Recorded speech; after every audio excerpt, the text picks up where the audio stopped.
Dalam satu dekade terakhir, Indonesia memasuki era pembangunan besar-besaran. Dari proyek tol Trans Jawa, pelabuhan di Sumatera, bandara di Sulawesi, hingga yang paling ambisius kereta cepat Jakarta-Bandung atau WUS. Tapi seperti pepatah lama bilang, tidak ada makan siang yang gratis. Ambil contoh kereta cepat WUS. Sebagian besar dananya, hampir 75% berasal dari pinjaman bank-bank Cina. Masalahnya, biaya proyek membengkak. Penumpang masih jauh banget dari target. Pendapatan dari tiket belum tentu cukup untuk menutup bunga pinjaman. Pertanyaannya, apa yang akan terjadi kalau Indonesia benar-benar gagal melunasi?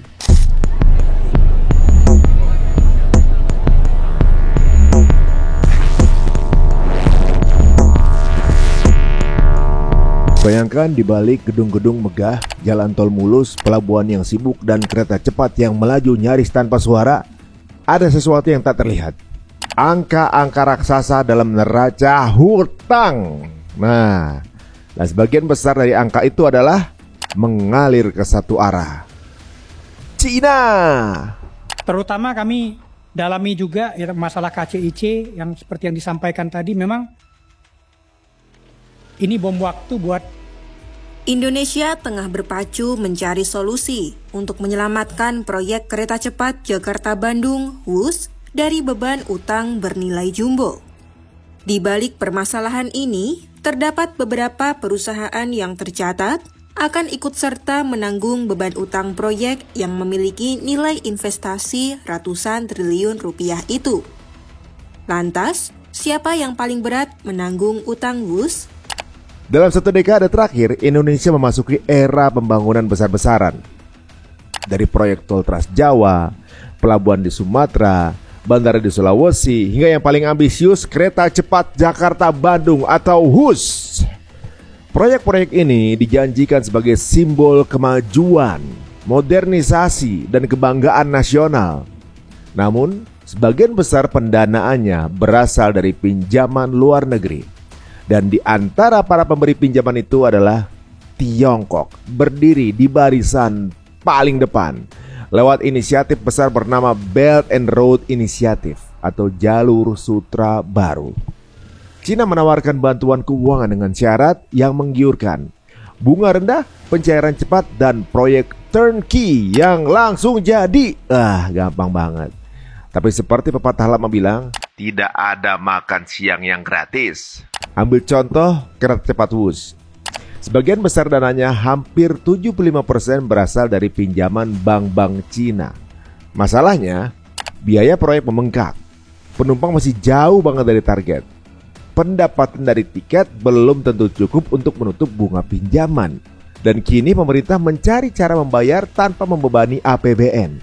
Lebih jelas lagi, di era Menteri Keuangan baru, Pak Purbaya menegaskan, pemerintah tidak akan melunasi hutang WUS. Lantas, siapa yang bayar?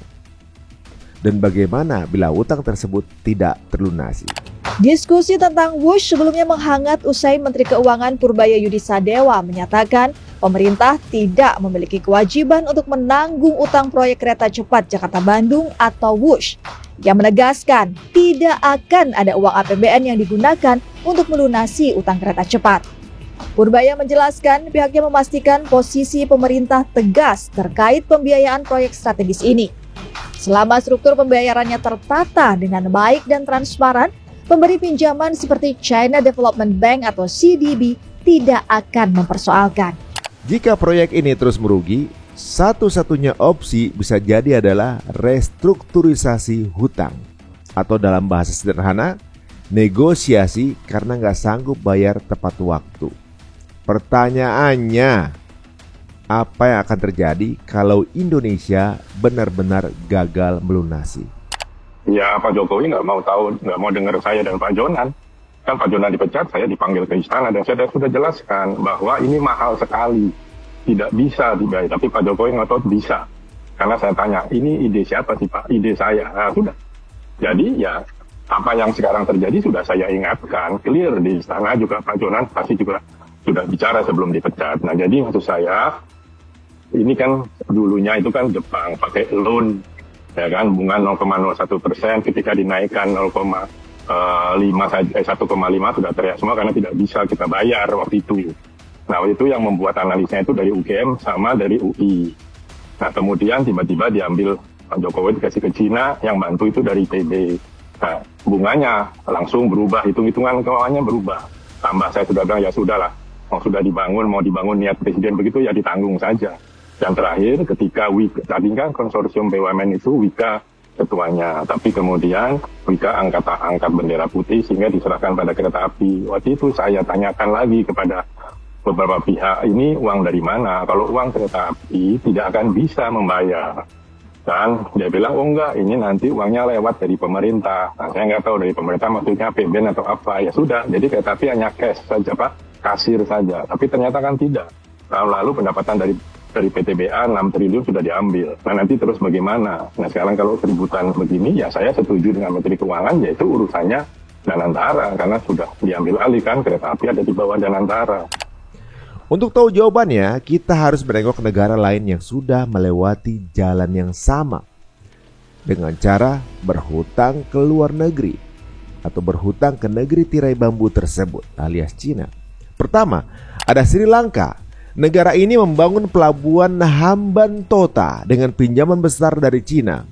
Ketika gagal bayar, mereka menyerahkan pelabuhan itu kepada perusahaan milik pemerintah Cina selama 99 tahun.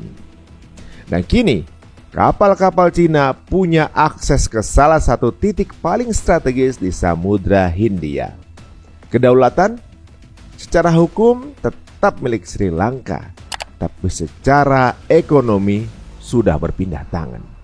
Jika Sri Lanka harus kehilangan pelabuhannya, maka Uganda harus merelakan Bandara Internasional NTB jatuh ke tangan Cina.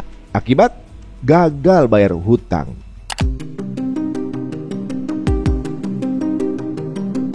Menurut laporan Gulf News yang melansir Bloomberg, perjanjian itu dibuat tahun 2015. Negara itu meminjam 200 juta US dollar dari Bank Ekspor Impor atau Exim di Cina untuk perluas Bandara NTB. Klausul yang ingin diubah antara lain perlunya otoritas penerbangan sipil Uganda untuk meminta persetujuan dari pemberi pinjaman Cina untuk anggaran dan rencana strategisnya. Aturan lain mengamanatkan bahwa setiap perselisihan antara pihak harus diselesaikan oleh Komisi Arbitrase Ekonomi dan Perdagangan Internasional Cina. Presiden Uganda, Yoweri Museveni, dilaporkan telah mengirimkan delegasi ke Beijing guna bernegosiasi dengan pemerintah Cina. Uganda sudah mencoba bernegosiasi sejak Maret 2021, namun sejauh ini belum berhasil. Pinjaman itu sendiri memiliki tenor 20 tahun, termasuk masa tenggang 7 tahun. Uganda menyerahkan satu-satunya bandara internasionalnya pada negeri tirai bambu. Bandara Internasional NTB adalah satu-satunya bandara internasional Uganda yang menangani lebih dari 1,9 juta penumpang per tahun. Kemudian ada lagi nih, Maladewa. Proyek bandara dan jembatan megah yang dibiayai Cina membuat Maladewa terjerat hutang miliaran dolar. Saat pemerintah baru memeriksa kontrak mereka, semua terkejut. Sebagian lahan dan aset nasional sudah dijaminkan untuk kontrak jangka panjang dengan Cina.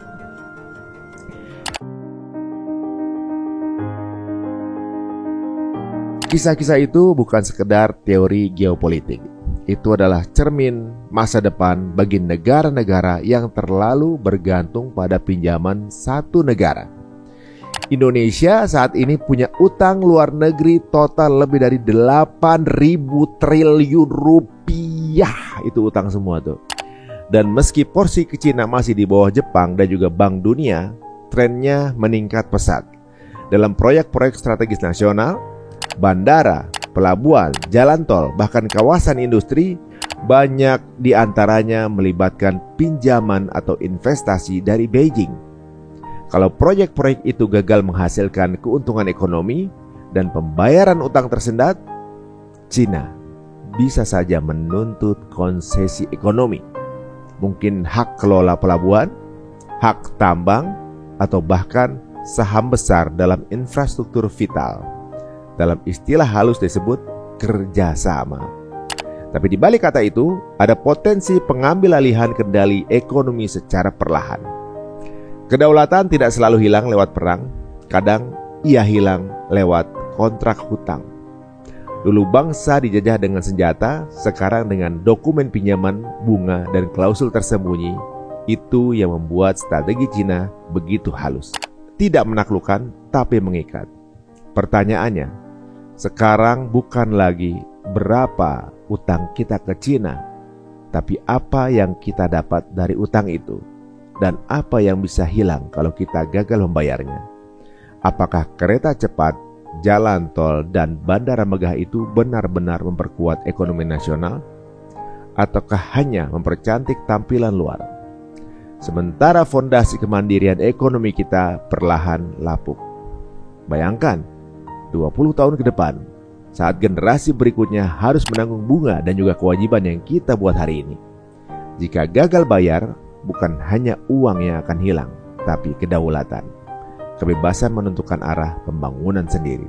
Pembangunan memang butuh utang, tapi utang juga bisa menjadi senjata paling halus untuk menundukkan bangsa.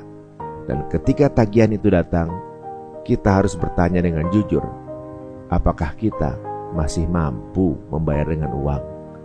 Atau kita harus membayar dengan kedaulatan? Jika hutang, apalagi melibatkan bunga atau riba, memang sangat-sangat dahsyat petakannya. Salah satu contoh internasional yang jelas di depan mata. Dulu bangsa Inggris berhutang dengan saudagar atau bohir berbangsa Yahudi karena Inggris sangat memerlukan dana untuk perang. Ketika hutang sudah menumpuk dan gagal bayar, saat dia memenangkan perang dunia kedua, dia membayar hutang Inggris kepada saudagar Yahudi itu dengan menyerahkan Palestina untuk Yahudi. Itulah dahsyatnya kerusakan dari riba hutang.